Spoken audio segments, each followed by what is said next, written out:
Man, I was going to try everything in my power to avoid weighing in on this freaking crap that's happening in the world. And honestly, I haven't even paid attention to the news um, other than one thing that I saw, which was Mike Pence certified the electoral vote for the presidency, and it basically seals the deal for whoever's going to be president, which is uh, our are very, oh my gosh, I don't even know what to say. I'm like freaking out because, I, in a lot of ways, I feel depressed about this, but it's like I already knew that this was going to happen.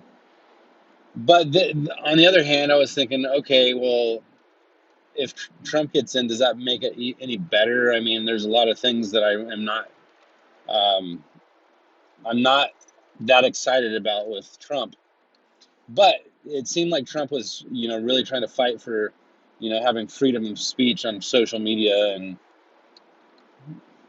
I mean, honestly, the only thing that really bothered me about Trump was that he was rolling out the vaccine, and all this freaking C-19 stuff happened on his watch, and everything shut down. And obviously, he's not the only one that controls what's happening.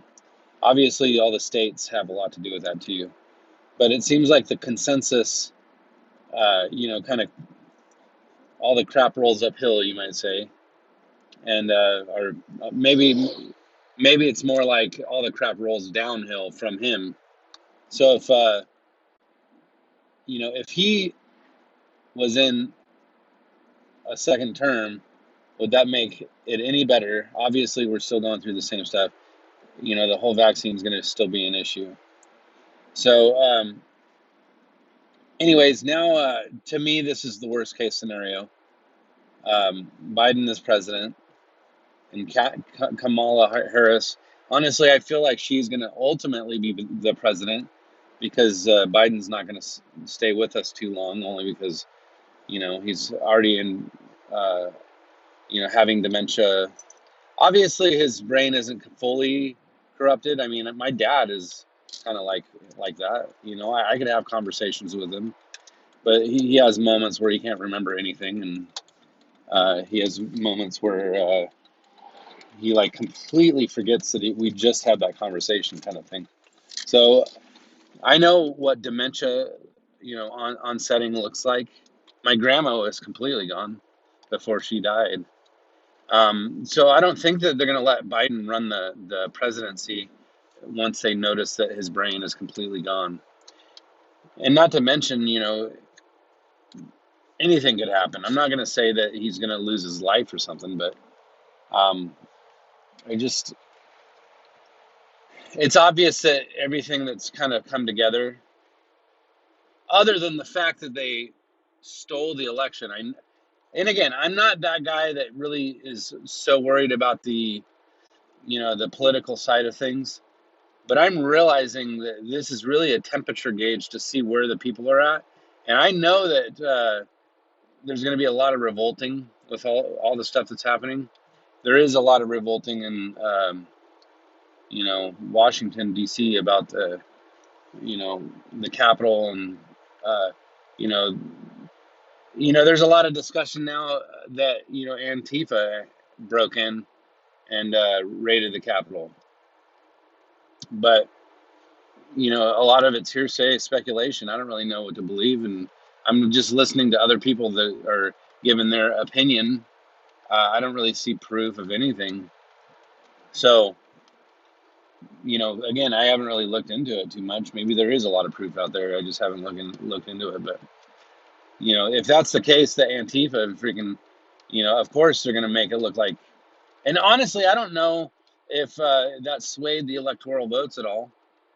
And again, I don't really know if this electoral process is even legit.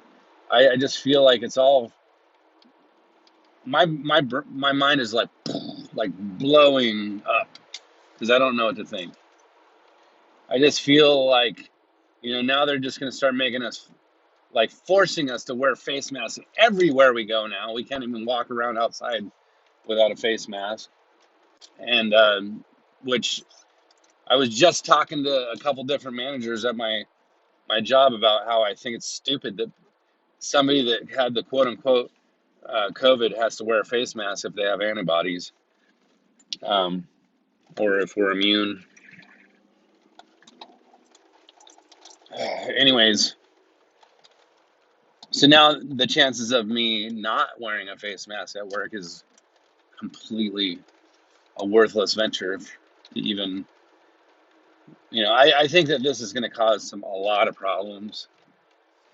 You know, I already felt like the voting process was flawed, but this really seals the deal for me. There's no hope in the voting system. There has to be reform or revolution in order to fix this, I guess. Somebody was saying something about a Declaration of Independence. I think it was, what's his name? Greg Reese, I think. There has to be revolution, and we have to declare independence. But I don't know how that's going to look. I'm not going to, as we are here, the here and now, I'm not going to be the one that rises up and causes that big stir that gets everybody riled up, and then we end up. I don't know how that's going to work with the mass surveillance. They're going to always snuff out whatever, um, anybody that decides to stir the pot, they're going to snuff it out. That's just how surveillance works. Is they're going to snuff anybody out that wants to oppose. Now it's going to get much worse, and that's why I'm like, I don't want to get discouraged because I listened to Max Egan with the Crow House on BitChute, and he actually, I feel kind of inspired with a lot of the stuff that he says, because he says don't lose hope. This is all so that we can develop. It's like tribulation. I mean, I've broken that down before. Tribulation is the sifting of wheat in Latin, and it also means burning away the dross. If we're literally going through tribulation in order to be refined, maybe that's what we need. Maybe this is what we need to be refined. It's not about who's in control. It's about the world being refined. God has always allowed people to come into power.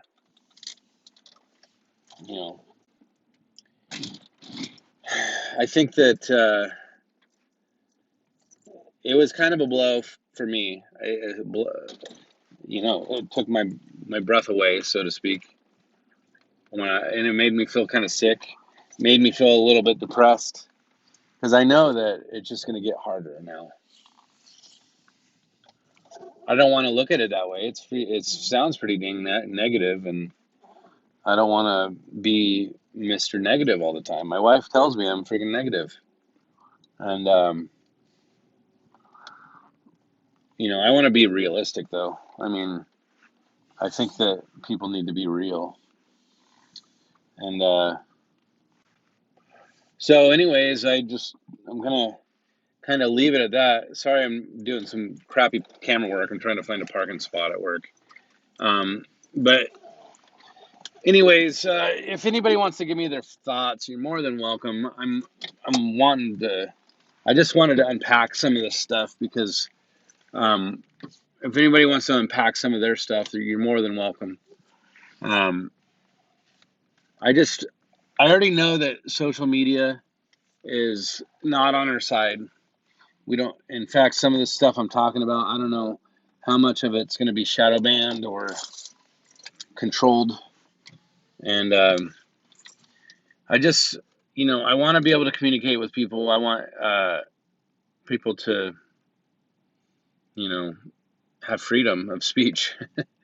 And I just don't see it happening for much longer. Yeah, we can go to like BitChute, or we can go to Library, Odyssey. We can go to Float.app. I mean, there's all these different ones that you can go to. Parlor. Um, whatever. But even if those are free speech forums, they're going to start passing laws that basically say that we cannot um, just openly share information. Because you know the this guy that I was talking to yesterday, he was like gung ho military. He was you know um, a naval veteran, and he actually was he says his like hobby is to go and look at like all these documentaries from like World War II stuff, and that's just like very exciting for him to unpack some of that stuff and understand kind of the basis for why they did what they did and things like that. Now he believes that like anybody that exposes information of the that's top secret should be considered a treasonous betrayer of our country. And my I was telling him about Julian Assange and Edward Snowden. He's like, I think those guys should get killed. We should just take them out. I'm like, are you kidding me? That's the mindset that people have. They want to freaking are they're just regurgitating with whatever the our society has taught them to be, and watching the mainstream media and whatnot. Yeah, the mainstream media is not going to say, "Oh, we need to kill people," but I'm saying that when you're so gung ho about I started realizing that all these my I'm just kind of jumbled right now because I feel irritated. But I want to actually kind of step back and kind of look at the big picture again and realize this is tribulation. This is what tribulation is. Now, there has always been tribulation, but not implemented by the New World Order or the new, the seven-headed beast with 10 horns. So, this is where we're at. It is literally, the setup to where we are going to be pushed toward, reaching out to God for help. We need to reach out to God for help because there's nothing else that we can do. So, anyways, sorry if I'm negative. Sorry if I'm. Um, Obviously, everybody sees what's going on. It's not like I could say anything that's different. I just think that we have to approach it a little different than what other people might have been doing or are doing, I should say. Anyways, all right, guys, I'm gonna wrap it up. So I will hopefully talk to you soon. I was planning on doing a live stream Sunday, but I don't think it's gonna work out anymore. Um, but maybe the following Sunday or Saturday. Anyways, have an amazing day. We'll talk to you soon. All right, bye.